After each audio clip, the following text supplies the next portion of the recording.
been surfing the deep web for quite a while, and the story I'm about to tell you was from a time in my life when I was out of control and just doing really stupid things. In the past, I used to be one of those deep web and dark web users who may or may not have been involved in some questionable activity. The worst thing I ever did was to get involved in business with a website that was very similar to Silk Road. It wasn't Silk Road, but it was obviously trying to be, and as stupid as it sounds, the prices were more competitive than theirs. Thinking back now, this should have been a red flag. The bigger sites had methods of vetting and verifying their vendors. They knew who they were working with, and security was definitely part of the pricing structure. But when you're a broke college student who is addicted to certain drugs, you don't really think too much about the safety of your dealer. Basically, your only thoughts are, do they have what I want and can I afford it? Obviously, I knew what I was doing when I got involved with these sites and these people. I knew it was illegal, and I knew I had no way to dispute if my distributor didn't show up, and I would have no way to take any legal action against the site or the seller. The site had an interesting system. The sellers did not list what they had beyond some cryptic user tags, and they had what they called a traffic light system. Basically, the seller could mark their inventory based on a color. Green, it was full; yellow, it was limited; and red, it was offline and not selling. If it was green, you could basically send them money and get what you wanted. Yellow usually required a message to make sure they had what you wanted, and red meant, don't contact. It was actually quite clever and eliminated the need to incriminate you by specifically listing what you had, and also reduced the communication requirements. You just bought what you wanted and moved on, and that was it. During my time on this site, there was one user I worked with regularly for about 2 years. He was reliable and, oddly enough, incredibly polite when I had to send him a message. I know it sounds stupid, but he usually signed off his messages by saying, "Have a nice day," or "Thanks for doing business with us." Not something like what you would expect from a person who is doing something that is illegal. He was the only person I wanted to work with on this site, and he always helped me when I did business with him. Up until that point, they had always been green or yellow. I can't remember one time during the 2 years they switched to red. Well, until the last time I placed an order with them. I logged into the site normally and saw that it had marked itself as yellow.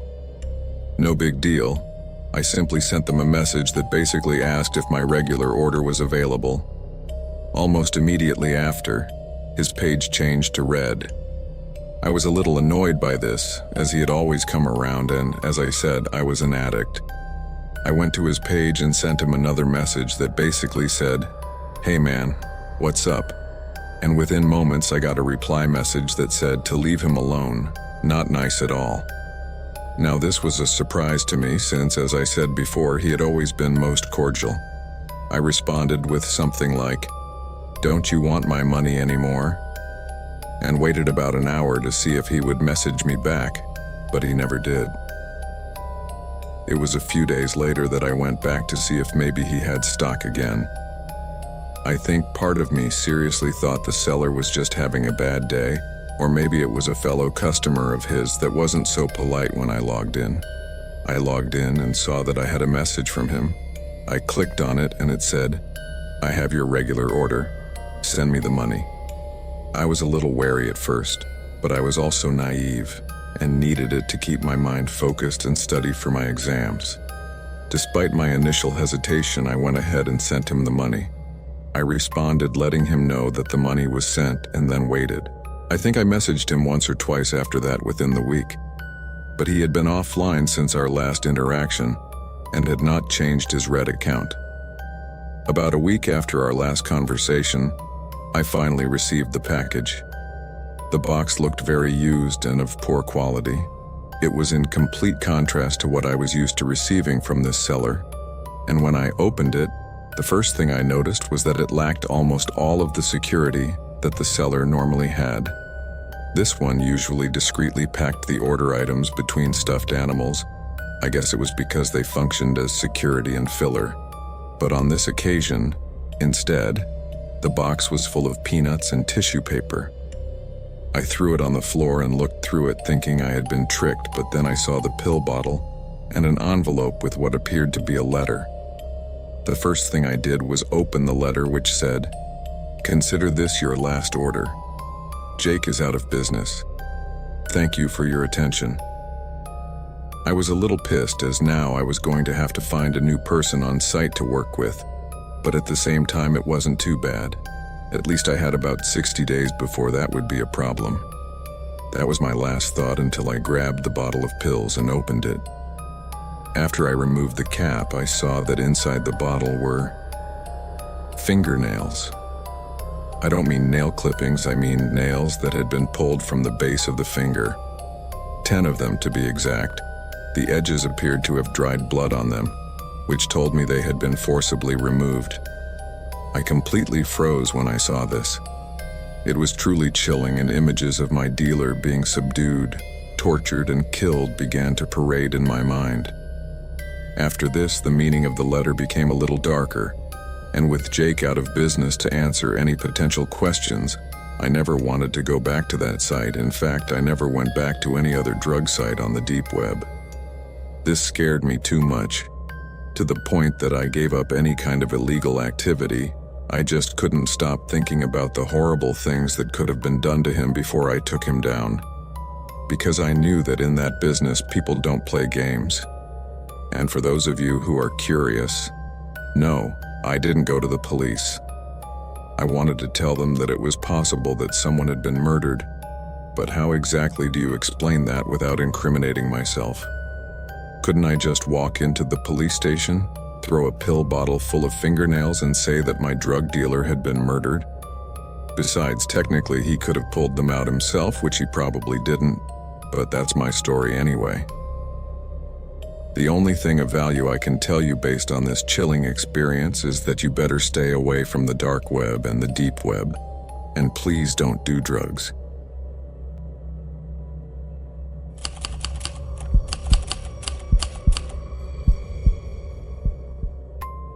When I was crossing my freshman year, I started working at a grocery store to help pay for my college expenses. I also decided to move out of my parents' house and live with my older brother, who was working at a new company. I was now of age and in college, and let's just say that the rules at my parents' house were pretty strict, and I still wasn't earning enough to live on my own. So living with my brother and sharing expenses was the best option I had at the time. After a hard week of work, we would both relax at our house by inviting a couple of friends over. There were 5 of us, including me and my brother. This is something we did often, and one of the best parts of living with my dad and not my parents. We all ordered pizza and watched action movies most weekends. My brother would often drink beers with 2 of his friends and tell funny jokes. My friend Matt and I used to play video games and laugh at his jokes. All of these short weekends of long stories were pretty fun, but it was on just one of those weekends that we did the stupidest thing of our lives, and the consequences of which haunt us to this day. As I said, one weekend we were relaxing as usual, just when one of my brother's friends, Jeremy, started talking about the deep web. Matt and I got interested, so we stopped playing to listen to him.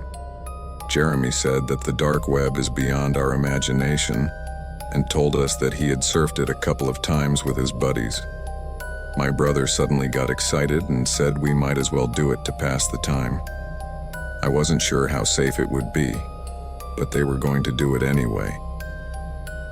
Jeremy downloaded the Tor browser onto my brother's laptop and explained that this was the only way to access the dark web. In short, the browser helps maintain anonymity on the internet by hiding your IP address. As we continued our Wikipedia search of the dark web, it took us only 5 minutes to understand that we had taken a step into unknown and unsafe territory. We found a lot of creepy and strange websites along the way. I don't know if you'll believe me or not, but we came across a site that said how to cook a woman. Yes, guys, I know, it sounds horrible, but there are actually detailed instructions on this site on how to cook a woman's flesh. Things like what kind of cuts to make on specific parts, what kind of tool to use for that, and all kinds of disgusting and sickening information. I was very irritated with the way things were going, so I said it out loud. I don't like what we're doing right now. It's equally disturbing and creepy as hell. My brother agreed with me, so we left that site immediately. For his part, Jeremy shrugged his shoulders rather nonchalantly, saying that the dark web is not for kids, and finally mocked me for being a kid. I didn't respond because I was being a jerk and we were about to log out anyway. That's when a notification popped up on the screen. The browser had a lot of ads, just like on a Google page, but we hardly noticed any of them. However, there was something different with this ad. Matt pointed it out, saying, "This created a lot of buzz among a lot of YouTubers. So eventually we all got hooked on it." The ad said, "Buy it if you can," without giving it much thought. My brother clicked on it and an eBay page opened up. But the more we scrolled down the page, we realized that this was an internal eBay site that we wouldn't find on any Google browser. The site had a bunch of boxes called mystery boxes. There was no information available about the contents of these boxes. It looked like they were supposed to be a surprise. I remember watching a video online where a YouTuber unpacked a mystery box after purchasing it on the dark web. The box ended up having creepy broken doll heads and a bunch of junk like rat skulls, broken pieces of wood, and so on. Going back to the ad, each box had its own value and there was no information about the weight or length of them, i.e., you were buying blind, something that at first glance is already stupid. But then, we were stupid. My brother is very capricious by nature, so he suggested that we could order a mystery box and open it the following weekend. I was totally against this idea because I read online that sometimes these mystery boxes contain evidence of murders that criminals are trying to get rid of. But as usual, no one listened to me, and Jeremy once again laughed at me. At that point, I was really pissed off at their silly behavior, so I decided to go to sleep and leave them to their stupid dark web. I was no longer interested. Matt told me the next morning at work that they had indeed ordered a $200 mystery box and they were going to open it next weekend. I didn't say anything because I hardly cared and went on to pile a box of spaghetti on the lunch counter. After I got home, my brother looked worried, so I asked him what was wrong. He told me that he received a text message in the afternoon from an unknown number that said he was about to receive a package and that it was non-refundable since he had already paid for it with bitcoins. I was sure it was Jeremy who forced him to buy it out of some stupid emotion. I asked him to show me the text message as he handed me the phone. I saw the message that said the time and place of delivery would be informed to us and we would have to go there to pick it up. We are a generation of online shoppers, but for the first time I saw such an obscure method of package delivery. There was no way I was going to let my brother go alone, so I told him, "Next time, if you get the details about the delivery, Matt and I will come with you too." A week went by and nothing happened. It was Friday, just the day before our weekend meeting, when my brother again received a text message from the same number. There was an address mentioned in it, and it was about 5 miles from our house. A few minutes later, we got in the car and picked Matt up on the way. When we got to the place mentioned, which turned out to be a bridge over a riverbed, my brother said he came here a couple of times with his friends to drink beer. At this point, we slowed down our car waiting for a delivery man with our package. But surprisingly, there was no one standing there. Matt said, "I think someone cheated us.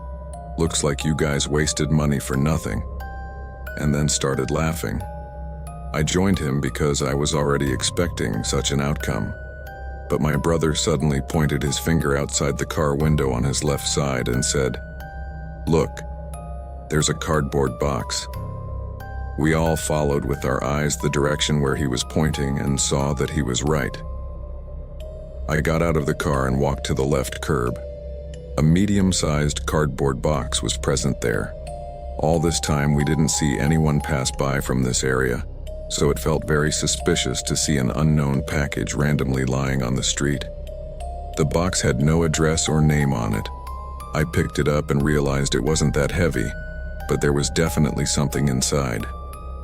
We returned home, and my brother invited all his friends over, including Jeremy, saying there was a surprise waiting for all of us. Even Matt seemed pretty excited to unpack this mystery package, but I couldn't shake the uneasy feeling from the moment this box arrived in our hands. It was like something was warning me that this wasn't good, and I wish everyone had listened to me. The table was all set with alcohol and snacks, and I was sure that something unexpected would happen tonight. A creepy feeling ran down my spine the whole time as I looked at the box. This one was kept on the glass table in front of our couches. Around 7:30 p.m., everyone was arriving at our place earlier than usual.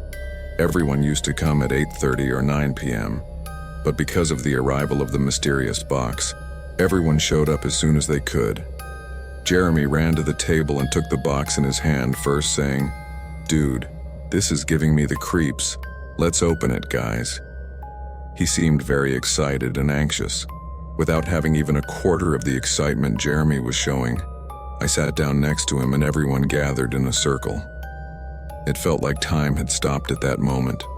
All eyes were on the box, so I decided to switch places and sit at a distance, because in case something strange came out of it, I didn't want to be close enough to be among the first affected. I wanted to at least have a chance to run if it came to that. The box was heavily taped from the outside, so Matt took a sharp steel knife and started cutting it off the connectors. After a few seconds, the mystery box finally opened. The first thing we noticed was that there were 3 separate bubble wrappers present in the box. When we opened the smallest one, we found a belt. Now let me tell you that there was something very unusual about this belt. The leather on it was very fragile. It was quite transparent and pale in color. It even felt strange to the touch. As we were opening the other 2 packages, we discovered that someone had sent us a bunch of normal things made of leather. There was a woman's purse and a pair of socks. Although the purse in general looked normal, the socks were really gross, but it was only after examining them closely that the horror that was waiting for us unfolded in front of our eyes. All the socks were also made of the same leather as the wallet and purse, but they had a lot of hair inside. But not hair that someone put in the sock. No, human hair attached to the leather, or rather, to the leather from which the materials in the box were made. Believe me, guys, I'm not making this up at all. Those socks were not only covered in human hair, but there was actually skin growing out of those socks. My brother jumped up from his spot and threw the socks down. "Oh my God, is that really human skin, guys? Tell me no, please," he screamed at the top of his lungs. We were all shocked and terrified. Jeremy began to panic like a child. "I can't believe someone sent us products made of human leather. This is creepy, bro. What are we gonna do now?" He kept screaming as he stuck his fingers in his hair, dead panicked, and we were all out of our damn minds at that point. I stood there transfixed, staring at the bag like an idiot. My eyes couldn't believe that leather was once the skin of a living person. Matt started crying, saying, "What if someone murdered this person and now tries to dispose of the body by turning their skin into leather products? The police will get us, damn it, guys. What have we done?" I could tell they were all terrified too, so before it was too late, I had to do something. I had everyone sit down after they calmed down a bit. I told them the best thing we could do was to turn this package over to the police. Jeremy, as usual, got even more scared and was about to insult me again, just when my brother's phone rang. Someone sent him a text message from the same number. He opened the message, and the blood in my body rushed to my heart, making it beat like a drum. The text said, "Enjoy our fabulous products of 100% human skin of the best quality. We only use leather from young ladies between 15 and 25 years old, no more, so we guarantee that our skins are the best on the market." The whole room went silent, but before wasting any more time, I gathered up all the stuff and put it back in the box, and then we all ran to our backyard and burned the whole package in the garbage incinerator. My brother changed his number after that event, and that was the last time we all surfed the deep web. Personally, I never in my life ever want to hear from that place from hell again.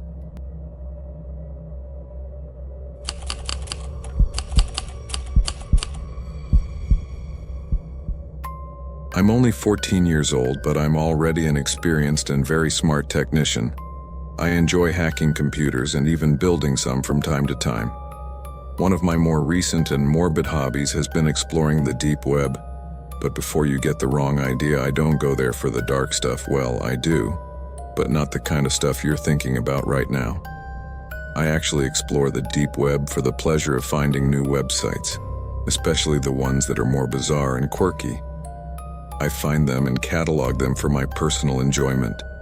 I wouldn't know how to explain in words why I find it so fascinating to do this, but to me it feels like I'm discovering new parts of an ever-growing planet, or at least the dark side of it.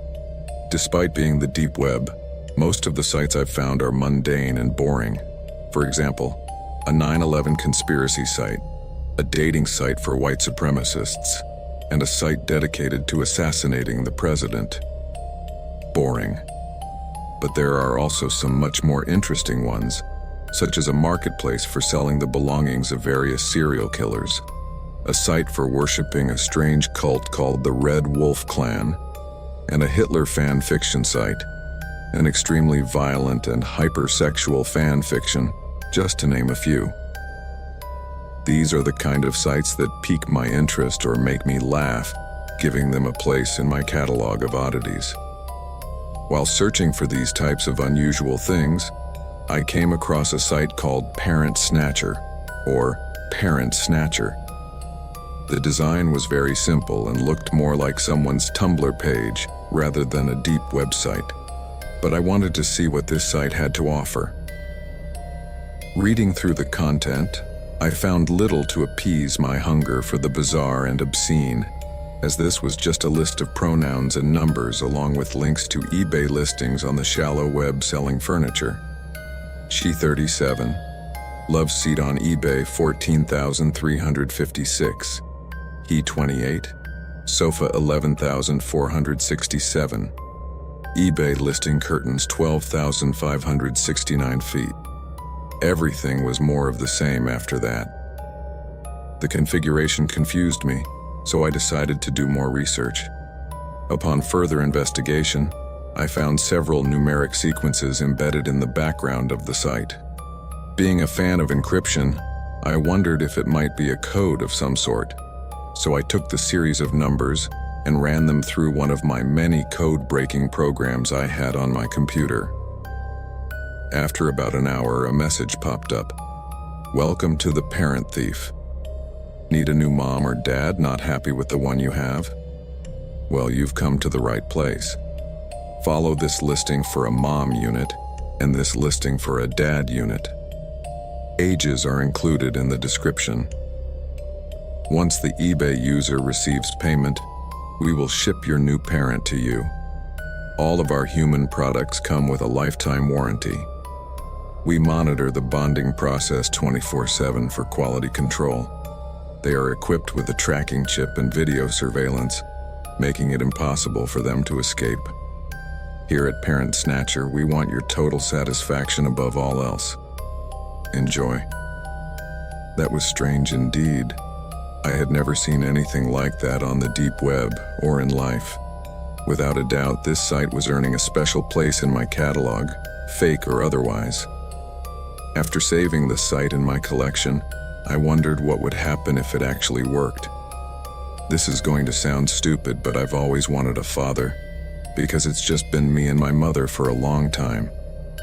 For as long as I can remember, she says he left when I was little, but I don't remember him ever being there.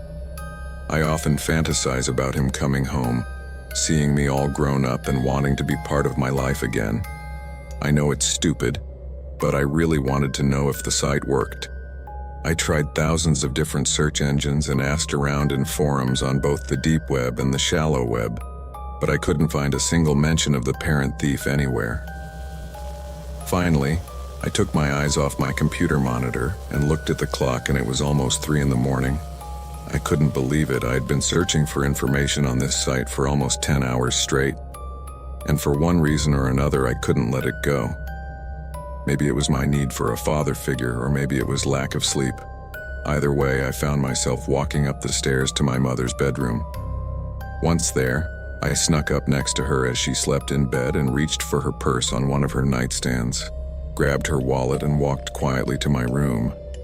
Once there, I grabbed one of her credit cards and followed the list of the cheapest dad on Parent Snatcher until I opened the website and clicked on the Buy It Now option. I typed in all the required credit card information and then paused for a moment.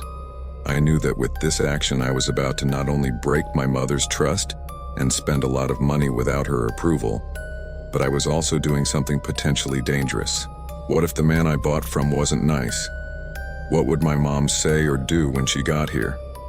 What if there was no man? What if the site was just a carefully orchestrated scam designed to rip off unsuspecting kids and take their parents' money?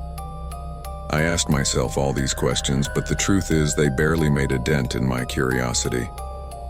I closed my eyes, pressed enter and finished the process, then slipped the card back into my mom's purse unnoticed. I knew I had crossed a line, but I had no idea the consequences would be so devastating. I waited. Days passed, and those days eventually turned into weeks. I had to put up with my mother arguing on the phone with her credit card company and eBay about the mysterious $3,000 purchase made with her card. She never suspected that I had been the perpetrator of the act. I couldn't even vent. She would talk to me about it from time to time, and truth be told, it made me feel very guilty. However, guilt was no match for my excitement. I couldn't wait to see if the parent thief was legit. The weeks that passed eventually turned into a month. It was then that I began to tire of the site's claims.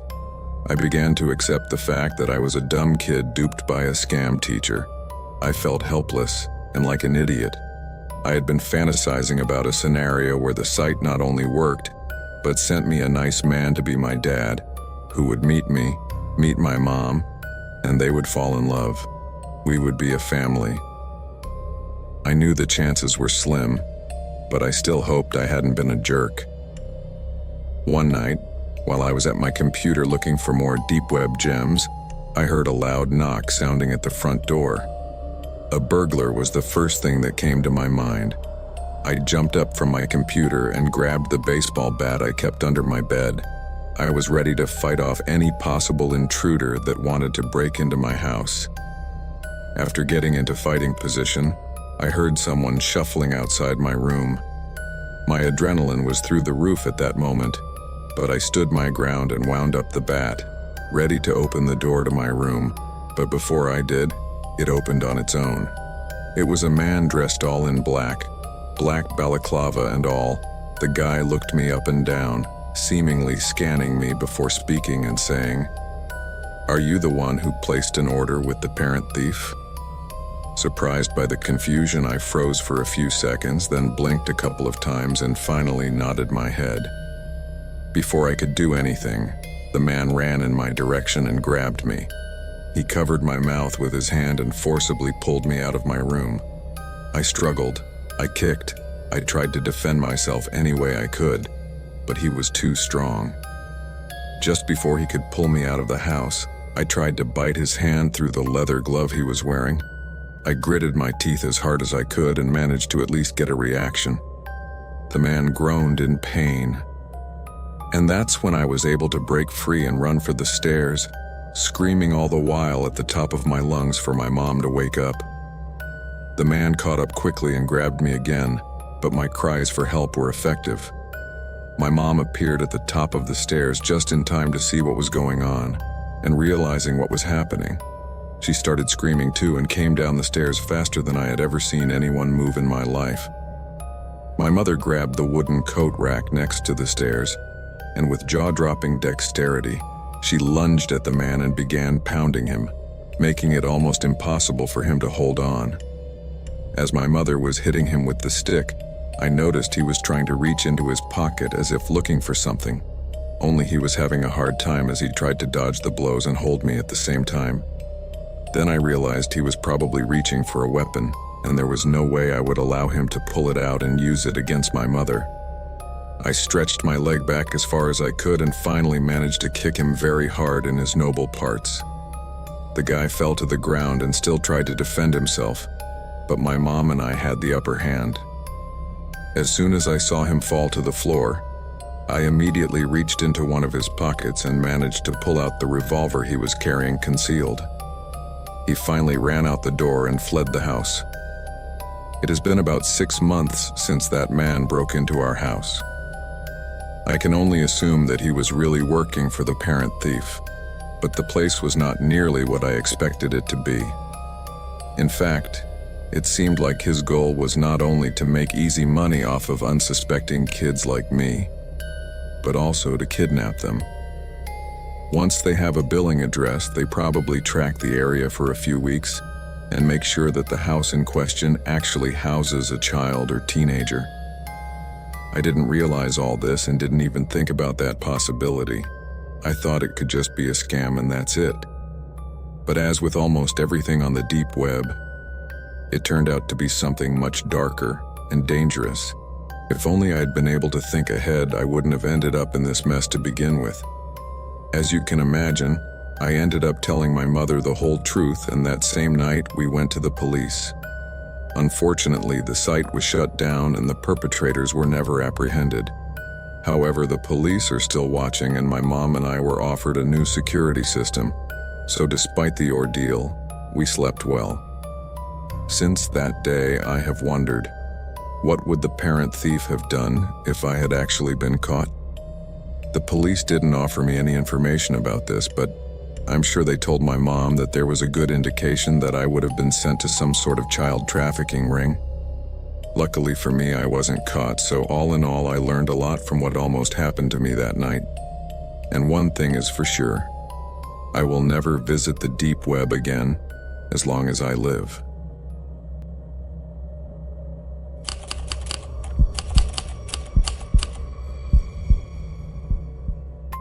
After what happened to my sister last year, I can't leave my parents alone. They are always worried about me and panic when I don't communicate in time or don't answer any of their calls in a timely manner, and the truth is, I don't blame them. Not after living the nightmare I'm about to share with you. My sister was in high school. She was always a moody teenager. She would get upset about anything, even the most insignificant trifles. She used to work in a bookstore near her school. One day, when I went to pick her up, I saw her in a fight with a boy standing on the school sidewalk. But as soon as I approached, she immediately ended the conversation with him and quickly got into my car. I asked her about what happened with the boy, but she didn't say anything. In fact, she didn't say a word the whole way. I figured he needed some space, so I thought I'd ask him again later. The next day was Saturday, and to cheer up my sister's mood, I decided to spend some time with her. I went to her room and saw that she was hooked to her computer, but I sat down next to her anyway and said, "What's the plan for today? I want to do something fun." She rolled her eyes and said nothing. Managing a teenager is a tough job, but I was one too, so try to be understanding. I peeked at her laptop and saw her deep in concentration reading something online. "What are you reading?" I asked her. Emma told me she was surfing the deep web on a site similar to Quora, which is a site where you can ask questions and get answers to your questions. On the dark web, there is also a similar platform called Hidden Answers. But on Hidden Answers, people can ask any question, no matter how strange they are. Being that the dark web can be accessed with an untraceable identity, people can get really crazy on such platforms and ask really creepy questions. Believe me, I say this from my own experience. "I don't think this is safe, Emma," I said. I was sure my little sister didn't know what she was getting into. I too started surfing the dark web in my past and knew that the Hidden Answers platform is beyond disturbing. I couldn't believe that people could be so crazy. I read a small thread where someone asked, How can I get rid of my mother's corpse without getting into any trouble? I was dumbfounded. I thought someone must be joking about it, but as I read the answers, I realized it wasn't the creepiest thing. The scariest thing is that someone responded to this by saying, you can cut the body into small pieces and slowly get rid of them. For example, you can feed your dog or your neighbor's dog secretly and then burn the rest every night in small amounts. I did the same thing with my husband. I immediately disconnected from that page and never went there again. I decided to talk to my sister and warn her about the dangers of the site so that she would also stay away from the dark web. But she wasn't paying attention to me. Once again, I decided to give her space and left her room. The next day, when I took Emma to buy some items at a nearby store, I told her about the scary conversation and my experience on Hidden Answers, but I was surprised to see her reaction to this. She just shrugged her shoulders and laughed at me. My God, stop telling me what to do. Get a life of your own, buddy, she said rudely. I was hurt. I didn't say anything else, because I knew she was going to have more of that horrible attitude with me. So I avoided having any more conversation with her on this matter. But I really wish I had done more. I really wish I had told her how much I cared about her before she took that drastic step and devastated our lives forever. One night, Emma was at a sleepover at her friend's house. I was having dinner with my parents, and on the dot, my mom suddenly said something very strange. She looked at me and said, "Corey, I think Emma is up to something unholy." I looked at her very confused, as I wasn't expecting to hear something like that, so I was very surprised. "Why would you say that, Mom?" I asked, feeling intrigued. My mom told me that in the afternoon she was cleaning my sister's room and found some very strange things under her bed. She said, "I went to her room and looked under her bed. There was a long rope, a couple of candles in the shape of snakes, and some burnt pages inside a wooden box. I immediately went up to Emma's room to check for myself what my mother said. I checked under her bed, and sure enough, I found all the items my mom had mentioned. I couldn't read the half-burned pages, but I could tell my sister was getting out of control. I told my parents, "I'll take care of all this. You don't have to worry about it." The next day, I secretly went to her school and looked for that boy I saw fighting with Emma the other day. I asked him about all the stuff I found under his bed. The boy told me he was Emma's ex-boyfriend and broke up with her after she told him she would participate in a satanic ritual she read about on the dark web. He said that this ritual can give some kind of ecstasy by bringing someone to the spiritual experience of their life. Now I was really worried about my sister, so I went straight home and waited for her. As soon as she got home, I noticed that her eyes were red and swollen. I could tell something happened at her friend's house last night because it was clear she hadn't slept well there. She went up to her room and closed the door. I knocked on her door saying, "Emma, open the door. I know you are up to something very strange. You have no idea how dangerous this could all be. Open the door right now." She didn't open the door. Instead, she shouted from inside, "Why can't you mind your own business? It's my life. I'm not your little sister anymore, do you understand? I'll go out when I feel like it, and I'll do what I feel like." I didn't know what else to do. My parents weren't home. They went to see my grandmother that day, so it was just me and my sister. I went downstairs and sat on the couch thinking I would talk to her when she came out. I don't remember when I fell asleep, but when I woke up, things felt like a nightmare. Only the nightmare was real life. This time someone tied my hands tightly behind my back. I was lying on the floor while my mouth was also covered. I started to panic, thinking that there was a burglar in our house. I was very scared and worried about Emma. I tried to scream with my voice muffled, but my voice only sounded like a suppressed scream. When I opened my eyes wide, I saw that the door was locked from the inside, but I could hear voices upstairs. After a few minutes, the sounds of footsteps appeared in my ear. Someone was coming down the stairs, and I saw it was my little sister. except it wasn't the same person anymore. Emma was dressed all in black. I assumed she tied me up this way after knocking me unconscious with chloroform or something, because my head felt heavy and I was very dizzy. She put her face very close to mine, stared at me, and as I saw the darkness in her gaze, I began to sob, while she began to laugh hysterically. This was not my little sister. Emma was completely out of her mind. Then she said, "I know you'll try to stop me, but you just can't. I'm going to be part of something special. I'm going to be part of something special, something that is beyond what you can comprehend." The more she talked, the crazier she sounded.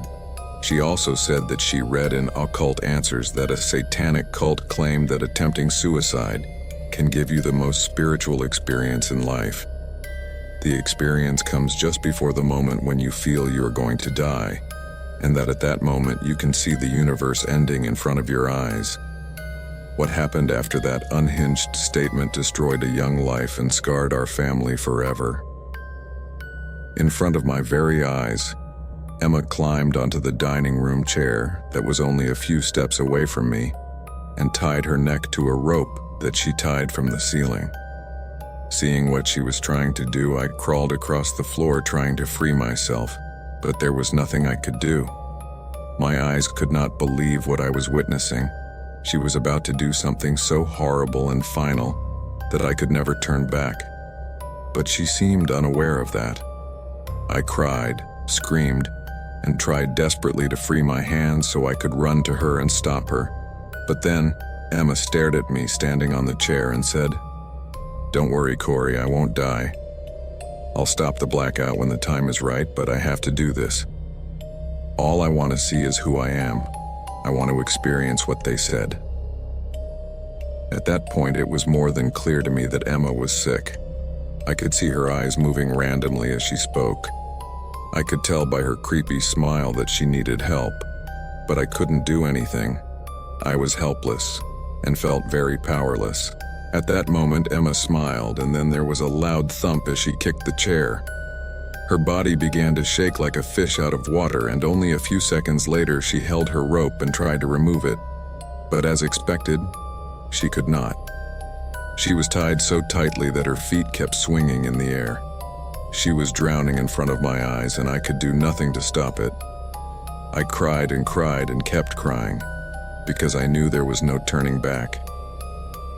When my parents arrived home, my mother fell to the floor completely devastated at the sight of Emma's lifeless body hanging from the ceiling. My father didn't know what to do, as he saw her hanging in our living room, and I was almost unconscious, lying on the floor, bound and gagged. They called the police immediately, believing it had all been the work of a burglar who broke into the house and did this to us. But their hearts broke even more when they removed my bindings and gag, and I finally told them what had truly happened. When the police arrived, they carried her body out on a stretcher. My sister died in front of my eyes, and I could not save her no matter how hard I tried. Since she left our lives, my mother hardly speaks anymore. She just sits in our living room staring at the ceiling where Emma took her life. I suggested many times to move to another house, but she refuses, as she is convinced that Emma is still with us in the house. This is the worst tragedy my family has ever faced, and all thanks to the dark web and all the evil hidden in it.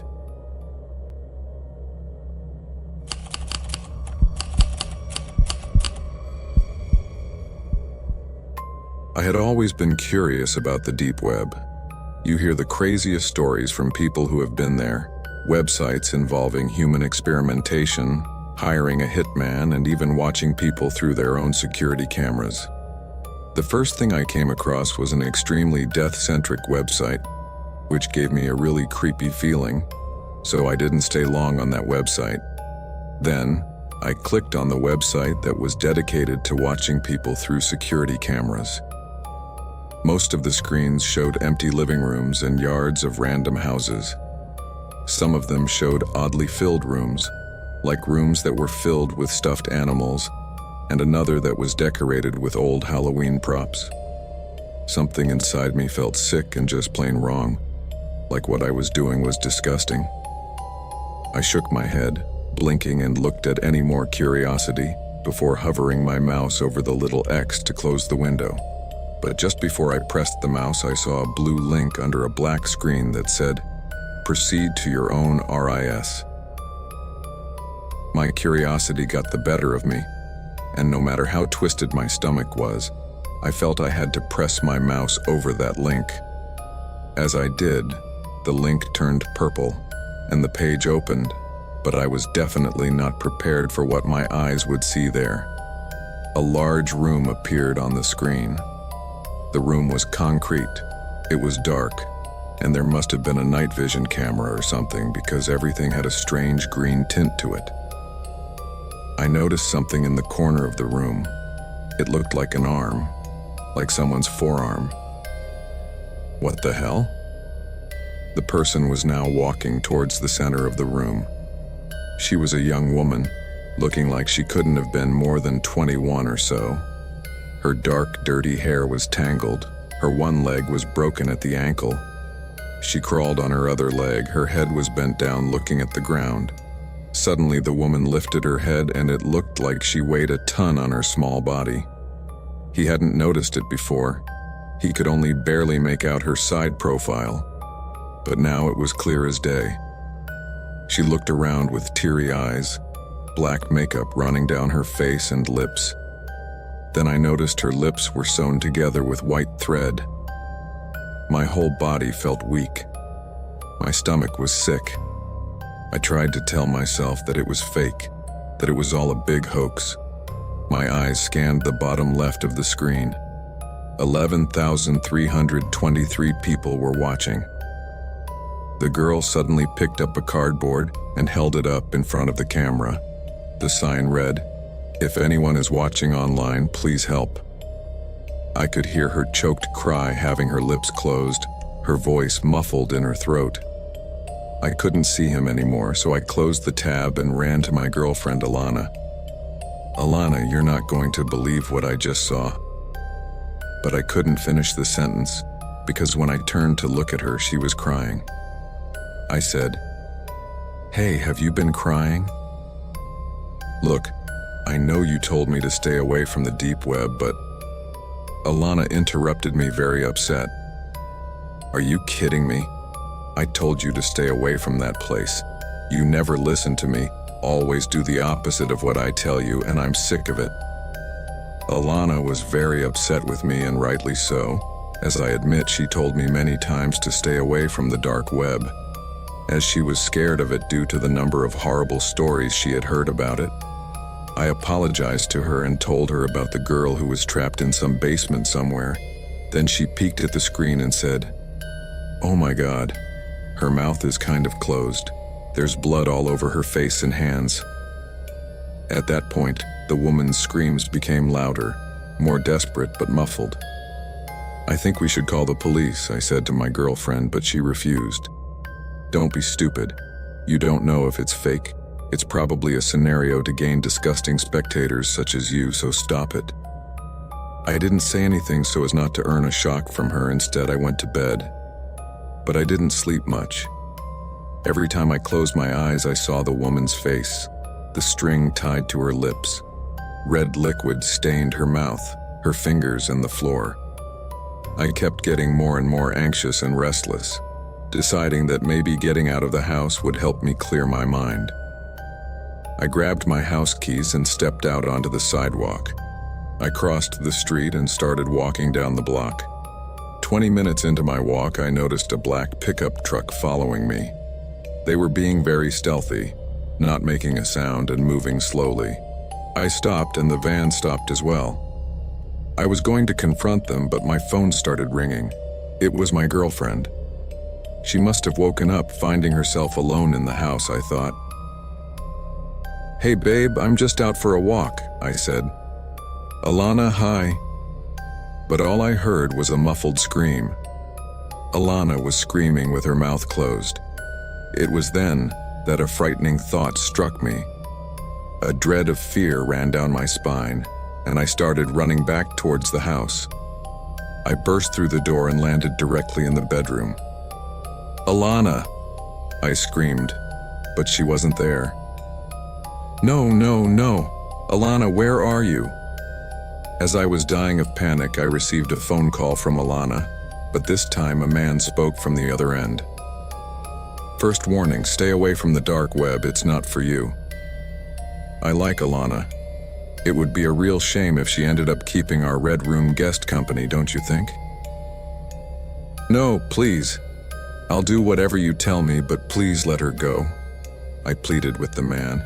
"Stay away from the deep web and don't you dare call the police, or next time we won't be so benevolent. Get out." And he hung up.